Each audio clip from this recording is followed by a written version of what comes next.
Let's try to understand the difference between stack and heap, H-E-A-P. When you create a variable in C#, that reference to the variable is placed upon the stack itself. For instance, if we created a variable called iCount, this whole area is called RAM. This is your memory. And so RAM is broken into stack versus heap when you run your program. When you first start your program, the operating system gets a bunch of RAM to work with, and then it splits it into those two areas. And then what happens is the stack keeps track of your current state of the program, or in other words, what's happening. What method have you called? Then what method did you call? And what method did you call? What variables did you create? And things like that. And so that way, when you get done with one method, you know where to go back where you came from because it's kept on a stack. It's almost like, imagine going to a restaurant where, like a buffet, and they have their little springy, there's their little springy loader. And when you go there, they bring a big stack of plates in, and they put a plate there, and they put another plate on top of it, and another plate there, and another plate, and of course you want the biggest plates possible, but they keep putting plates on top of each other and plates on top of each other until finally you come up and you want to take a plate. Well, the plate that you get to take is the very last plate they just put on. So you could grab this plate and remove it from this stack of plates. This is called LIFO. That means the last one in is the first one out. So this last plate that they put on this little springy stack is the first one that's going to disappear when somebody grabs it. So when you start making method calls, you call a method, there's the method call, and you jump over to that method, and then that method might call another method, and it goes onto the stack. And that method might call another method, and it goes onto the stack. And then let's say this method now finishes. Well, then it's popped off the stack and you go back to this method. And then when that method finishes, you pop that off and then you come to this method. And when that method finishes, the program ends. So the stack just keeps track of a stack of items, whether they're method calls or variables. It just keeps a big stack of what's going on. Now, some variables we work with are referenced by value, meaning if I said iCount equals 10, that's an int variable, and it has an actual integer value associated with it. Ints are special because they're stored on the stack, but things like objects are special because when you store the object, you're actually just storing a pointer to the actual object that lives over in the heap. And so anytime you go and try to access this variable, it really just points over to this variable. Now, what's the big difference? Well, it's the way we can actually work with and see those variables. Some variables stored on the stack are accessed by value. Variables stored on the heap are accessed by reference, meaning the way you get to them is through the memory location. So OSTUD really is a memory location that points over to this object. iCount just has the number 10 in it. It doesn't go anywhere else. And why is that? Because it makes some programs more efficient on how they work with objects or variables that are stored on the heap. So let's see how that actually works inside of a program. So I could come over here to Visual Studio and create a brand new project, and call it whatever you want. Let's call this Reference Me, and we'll click OK. And let's go create some variables. So I'm going to go ahead and create a variable, and we'll just make it an int iCount. We'll give it the value of 10. And then I'm going to go write a method in this class. Now, since I'm in the class program, I have to use the word static because I don't have an object of program that I'm going to be working with. So I'll say static void, and we'll say change num int inum equals 5. And so this says it's going to receive a parameter. Whatever it receives, it's going to change that value to 5. And then let's come right here and let's do a iCount equals change num parentheses iCount. So this actually will say that we want to go ahead and make a change to a variable, and we're going to pass the value of iCount to that function, which goes into there, and then we change it, but we're not returning anything, and that's why we're getting the error there. So let's just do that, and then we'll do a CW, and let's print off iCount. And then I want to go ahead and pause the screen. I'll do a console.readline, and we'll pause the screen. So let's go ahead and run this and see what happens.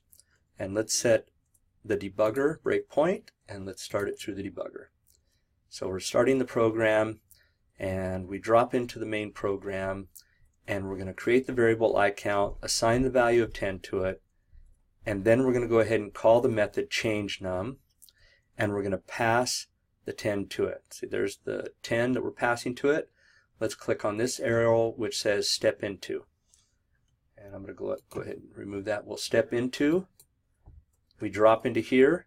Inum now has a value of 10. I'm going to change the value of inum to be 5,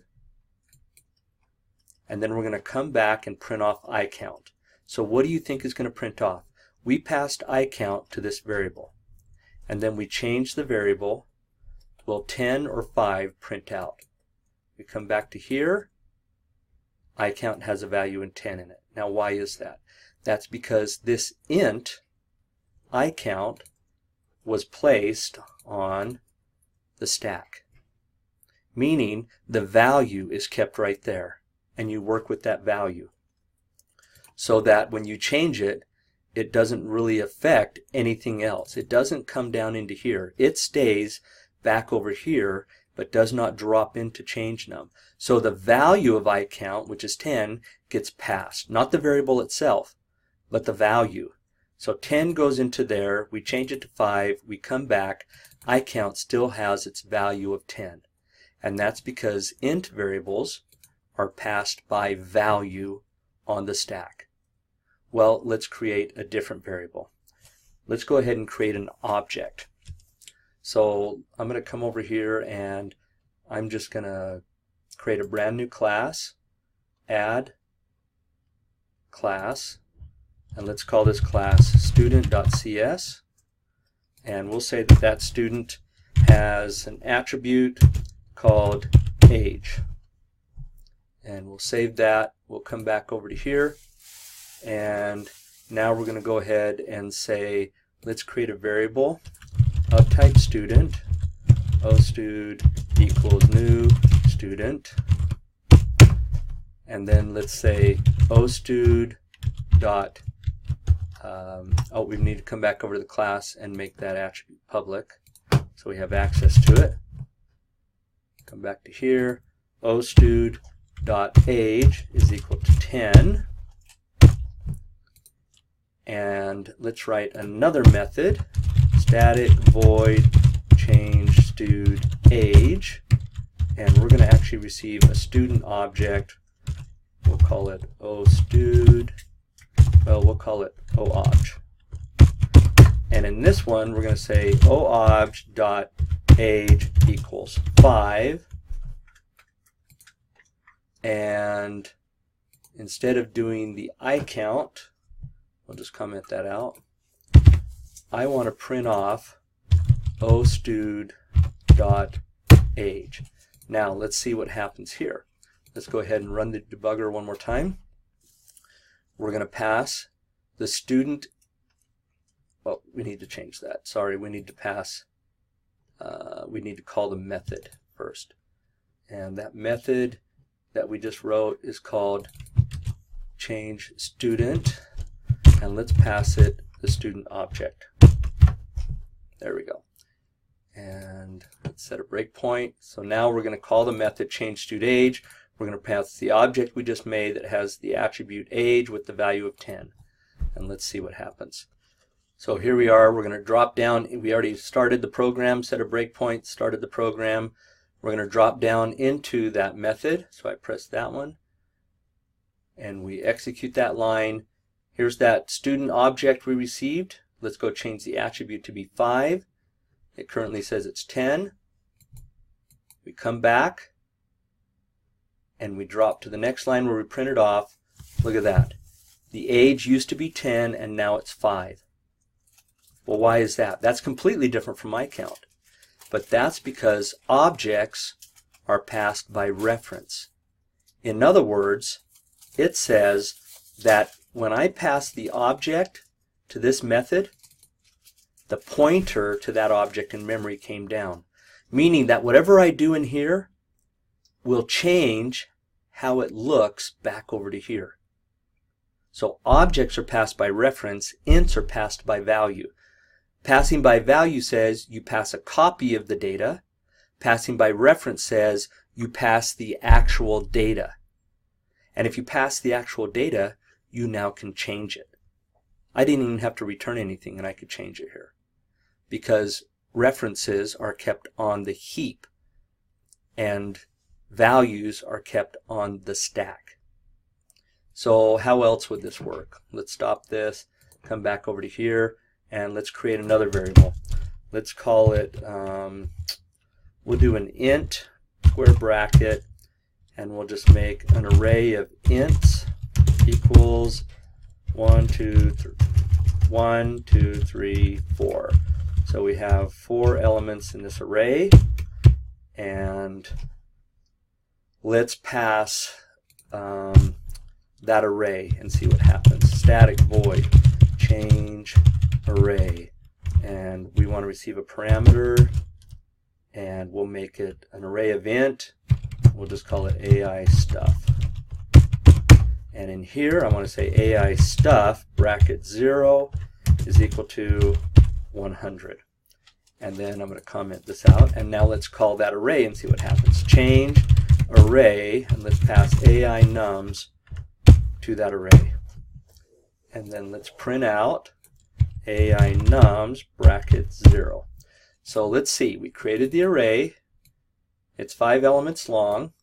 We pass that whole array to that method. So that array goes into here. We change the first element. We come back, and then we try to print the first element. Do you think it's going to print a 1, or do you think it'll be a 100? Let's step it through the debugger and see what happens. So we already know that objects are passed by reference. Let's step into, we come into this function, we change the element 0, we come back, element 0 of that array has the number 100 in it. Meaning, what do you know about arrays? Arrays are also kept on the heap. And so that means that when you create a variable that's an array, the variable is stored on the stack, but it then points to the actual array that lives on the heap, and it's passed by reference. So meaning a memory location. So if you think about what is reference and what is not, the regular data types you work with, like int, byte, short, long, char, float, double, decimal, all of those are stored on the stack, meaning they're passed by value. But when you work with an array or an object, then they're passed by reference. So the memory location is being sent.